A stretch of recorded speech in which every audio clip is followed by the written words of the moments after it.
Party में मेरी girlfriend truth और डेयर हार गई और पनिशमेंट के तौर पर उसे अपनी लाइफ के सबसे बड़े रिग्रेट को कॉल करना था। उसने कॉल पर पूछा, अगर मैं अभी डिवोर्स ले लूं तो क्या तुम मुझे एक घर दोगे? जवाब आया, हाँ। ये सुनते ही पूरे कमरे में सन्नाटा छा गया। सबको लगा कि मैं गुस्से से पागल होकर टेबल पलट दूंगा, लेकिन इसके बजाय मैंने शांति से अपनी रिंग फिंगर से अंगूठी निकाल दी। मैंने कहा, हमारी अभी तक शादी नहीं हुई है तो अभी ज्यादा देर नहीं हुई है, चलो ब्रेकअप कर लेते हैं, मैं उसके लिए रास्ता साफ कर देता हूँ। इतना कहकर अपनी गर्लफ्रेंड के कुछ भी बोलने से पहले ही मैं मुड़ा और वहां से चला गया। रास्ते में मैंने जिंदगी में अपने मॉम डैड को कॉल किया और कहा, मॉम डैड, मैं घर वापस आकर शादी करने के लिए तैयार हूँ। दूसरी तरफ से आवाज आई, बहुत बढ़िया शाओ फैन, आखिरकार तुमने सही फैसला ले ही लिया। तुम जैंग ग्रुप के इकलौते एयर हो। अगर तुमने इतने सालों तक बाहर रहकर एक्सपीरियंस लेने की जिद ना की होती तो तुम्हारी शादी कब की हो चुकी होती और तुम फैमिली बिजनेस संभाल रहे होते। मैंने और तुम्हारे डैड ने पहले ही तुम्हारे लिए एक लड़की ढूंढ ली है, बस तुम्हारी हाँ का इंतजार था। उनकी खुशी भरी आवाज सुनकर मुझे थोड़ा गिल्टी फील हुआ और मेरी आवाज अपने आप ही सॉफ्ट हो गई। मैंने कहा, आप लोग जैसा ठीक समझे मैं वैसा ही करूंगा। उन्होंने कहा, ठीक है, वेडिंग 19 जनवरी को फिक्स कर देते हैं, कैसा रहेगा? तुम वापस कब आ रहे हो? क्या तुम अपनी फियांसे से पहले मिलना चाहोगे? मैं जल्द ही तुम दोनों की मीटिंग अरेंज करवा देती हूँ। मॉम का इस तरह बिना रुके एक्साइटमेंट में लगातार बोलना सुनकर मेरे सर में दर्द होने लगा। मुझे कोई फर्क नहीं पड़ता था कि मैं किससे शादी कर रहा हूँ और ना ही मुझे इसमें कोई इंटरेस्ट था। इसलिए मैंने उनकी बात बीच में ही काटते हुए कहा, मैं बस जल्दी जैंग फैमिली में वापस आकर आपका काम हल्का करना चाहता हूँ। शादी तो बस एक बहाना है, मुझे उससे मिलने की कोई जरूरत नहीं है। आप लोग बस वेडिंग की तैयारी करो, मैं वेडिंग से ठीक एक दिन पहले आ जाऊंगा। मेरी बात खत्म ही हुई थी कि तभी बेडरूम का दरवाजा बाहर से खुला। आवाज सुनकर मैंने पीछे मुड़कर देखा तो बाई निंगबिंग माथे पर सिलवटें लिए अंदर आ रही थी। वेडिंग? कैसी वेडिंग? बाई निंगबिंग के चेहरे पर कंफ्यूजन देखकर मैंने शांति से कॉल कट कर दिया और एक बहाना बना दिया, मेरे एक दोस्त की शादी है और उसने मुझे बेस्ट मैन बनने के लिए कहा है। ये सुनकर बाई निंगबिंग के चेहरे के भाव थोड़े नॉर्मल हो गए और उसने आगे कोई सवाल नहीं किया। मैंने अपना फोन टेबल पर रखा और बाथरूम में चला गया। थोड़ी देर बाद शावर चलने की आवाज के साथ ही टेबल पर रखे मेरे फोन की घंटी बजने लगी। लगातार बज रही नोटिफिकेशन साउंड सुनकर मैं थोड़ा हिचकिचाया। जैसे ही मैंने स्क्रीन ऑन की, शेन हाउ यू नाम के कॉन्टैक्ट से एक मैसेज पॉपअप हुआ। उसमें लिखा था, क्या तुम्हें वो पुरानी बात याद है? कहीं तुम सच में जैंग फैन से शादी करने के बारे में तो नहीं सोच रही हो? ये सेंटेंस देखकर मेरे सीने में दर्द सा उठा। मेरे हाथ पल भर के लिए रुक गए और मैंने धीरे से ऊपर स्क्रॉल किया। तब मुझे बाई निंगबिंग का वो मैसेज दिखा जो उसने 10 मिनट पहले भेजा था। शेन हाउ यू, 33 दिन बाद तुम्हारा 28वां बर्थडे है। क्या तुम्हें याद है तुमने मुझसे क्या प्रॉमिस किया था? मैंने फोन वापस वहीं रख दिया और सोफा पर टिककर बैठ गया। मेरे दिमाग में पुरानी यादें घूमने लगी। 18 साल की उम्र में जब मेरी बुआ शादी करने विदेश से वापस आई तो मैं भी उनके साथ आ गया और यूनिवर्सिटी में एडमिशन ले लिया। अपनी यूनिवर्सिटी लाइफ को अच्छे से एंजॉय करने और अपनी सेफ्टी के लिए मैंने कभी किसी को अपनी असली आइडेंटिटी नहीं बताई। अपने फाइनल ईयर की फ्रेशर्स पार्टी में मैंने अपने रूममेट की मदद करने के लिए स्टेज पर जाकर एक गाना प्ले किया। जैसे ही मैं अपना इंस्ट्रूमेंट लेकर स्टेज से नीचे उतरा, मेरी नजर बाई निंगबिंग पर पड़ी। वो एक वाइट ड्रेस पहने, हाथों में फूलों का गुलदस्ता लिए दरवाजे पर मेरा इंतजार कर रही थी। उसकी आंखों में एक अजीब सी चमक थी। उसने मुझसे पूछा, क्या हम कॉन्टैक्ट नंबर एक्सचेंज कर सकते हैं? मैं हमेशा से अच्छी शक्ल वालों पर फिदा हो जाता था, इसलिए मैंने तुरंत हाँ कर दी। उसके बाद हम हर रोज बात करने, हम अक्सर यहाँ वहाँ टकरा जाते थे। हमारे मिलने के तीसरे महीने बाई निंगबिंग ने खुद मुझे प्रपोज की। वो मेरा पहला प्यार था, लव एट फर्स्ट साइट। मेरे पास मना करने का कोई कारण नहीं था और इस तरह हम एक साथ हो गए। 21 साल की उम्र से लेकर 28 साल की उम्र तक हम साथ रहे। इन 7 सालों में मेरी फैमिली हमेशा मुझे वापस आकर अरेंज मैरिज करने के लिए फोर्स करती। कई बार उन्हें मना करने के बाद मैंने बाई निंगबिंग के मन की बात जानने की कोशिश की, लेकिन जब भी मैं शादी का टॉपिक छेड़ता वो ऐसे बिहेव करती जैसे उसे सांप सूंघ गया हो और वो तुरंत बात पलट देती। शुरू में मुझे लगा कि शायद वो अभी शादी के लिए रेडी नहीं है, लेकिन जब ऐसा कई बार हुआ तो मुझे कुछ गड़बड़ लगने लगी। और फिर 15 दिन पहले एक पार्टी में शराब पीने के बाद दोस्तों की बातचीत से मुझे असली सच पता चला। दरअसल बाई निंगबिंग के दिल में हमेशा से उसका childhood friend Shane how you बसा था, लेकिन अफसोस प्यार सिर्फ एक तरफा था। शेन हाउ यू उसे सिर्फ एक दोस्त मानता था और बाई निंगबिंग ने मुझे इसलिए अप्रोच किया था क्योंकि हमारी पहली मुलाकात वाली रात शेन हाउ यू किसी और के साथ था और स्टेज पर इंस्ट्रूमेंट बजाते हुए मैं कुछ उसके प्यार की तरह लग रहा था। अपने दिल के दर्द को कम करने और शेन हाउ यू को जलाने के लिए उसने मुझे चुना था। उसके बाद के सालों में शेन हाउ यू ने दर्जनों लड़कियों को डेट। जब भी बाई निंगबिंग को उसके ब्रेकअप की खबर मिलती वो उसके पास वापस जाने का सोचती, लेकिन इससे पहले कि वो कुछ बोल पाती शेन हाउ यू को कोई नया टारगेट मिल जाता और उसका दर्द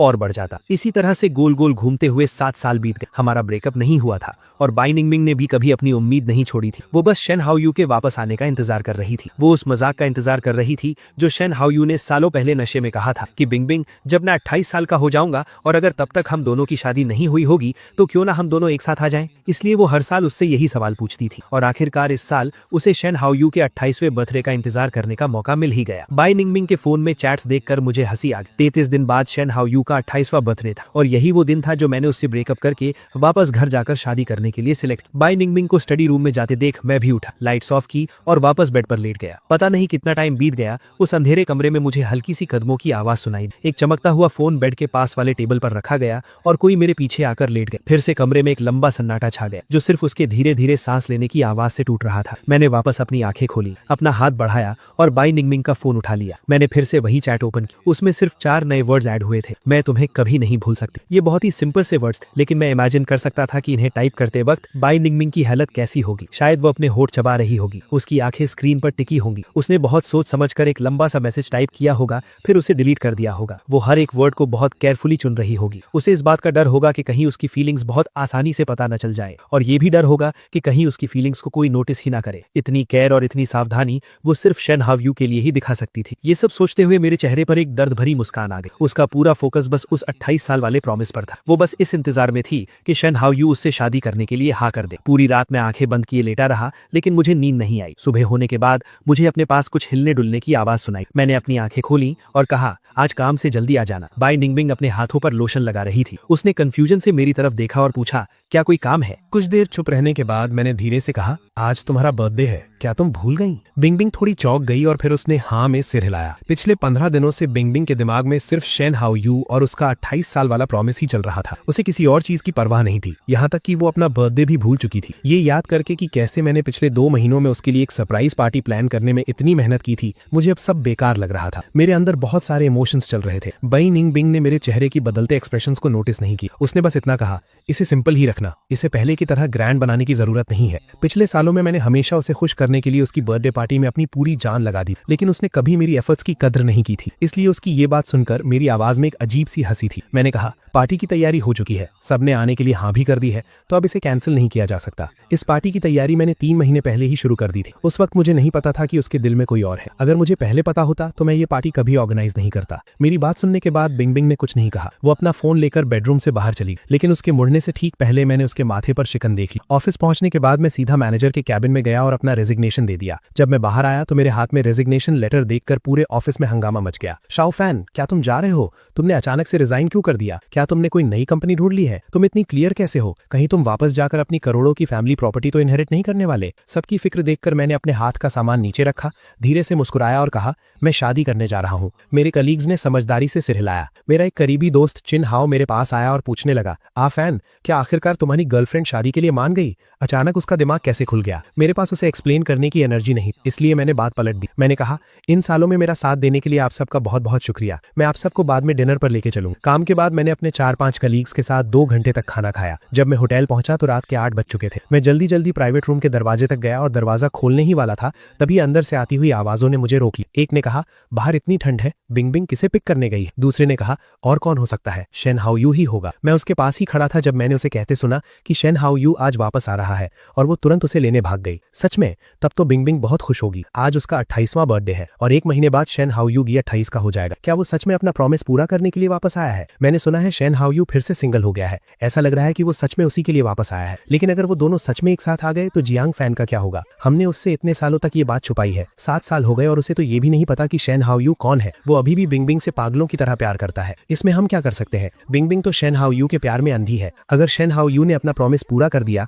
तो 100% जियांग फैन को लात पड़ने वाली है। वो अपनी किस्मत को ही दोष दे सकता है। अच्छी बात यह है कि उसका कोई खास बैकग्राउंड नहीं है, तो अगर उनका ब्रेकअप होता भी है तो उसे आसानी से हैंडल किया जा सकता है। हाँ, ये सच है कि उसने इन सालों में हमारे और बिंगबिंग के लिए बहुत कुछ किया है, लेकिन हम बिंगबिंग की फ्रेंड्स हैं तो हमें उसी की साइड लेनी पड़ेगी। अगर सच में ब्रेकअप होता है तो हम बिंगबिंग को मुश्किल में नहीं पड़ने देंगे। हम आगे आकर जियांग फैन को कोई गाड़ी या कुछ और दे देंगे ब्रेकअप फी समझकर। मैं चुपचाप उनकी बातें सुनता रहा, बिना कोई रिएक्शन दी। शायद मैंने जाने का मन बना लिया था। मैं 15 दिन पहले जितना दुखी नहीं था, बल्कि मुझे तो अब हंसी आ रही थी। बाय निंगबिंग मुझसे ब्रेकअप करने वाली थी और वो भी अपनी फ्रेंड्स के थ्रू मुझे किनारे लगाने का प्लान बना रही थी। आखिर मैं पिछले 7 सालों से ये कैसा रिलेशनशिप निभा रहा था, लेकिन अफसोस इस बार छोड़कर जाने वाला मैं था। मैं दरवाजे के बाहर ही खड़ा रहा। ठीक उसी वक्त कुछ वेटर्स ड्रिंक्स की ट्रॉली लेकर वहां आ गए। मैं जल्दी से पीछे हट गया। जैसे ही कमरे का दरवाजा खुला, अंदर चल रही बातें एकदम से बंद हो गईं। मैं मुस्कुराता हुआ अंदर गया, जैसे कुछ हुआ ही ना हो और सबसे हाय हेलो करने लगा। थोड़ी देर बाद बाय निंगबिंग एक अजनबी आदमी के साथ अंदर आई। उस आदमी का फिगर कुछ मेरे जैसा ही लग रहा था। मैंने चुपके से बाय निंगबिंग को देखा। वो उसे पूरे रूम में घुमाकर सबसे मिला रही थी और आखिर में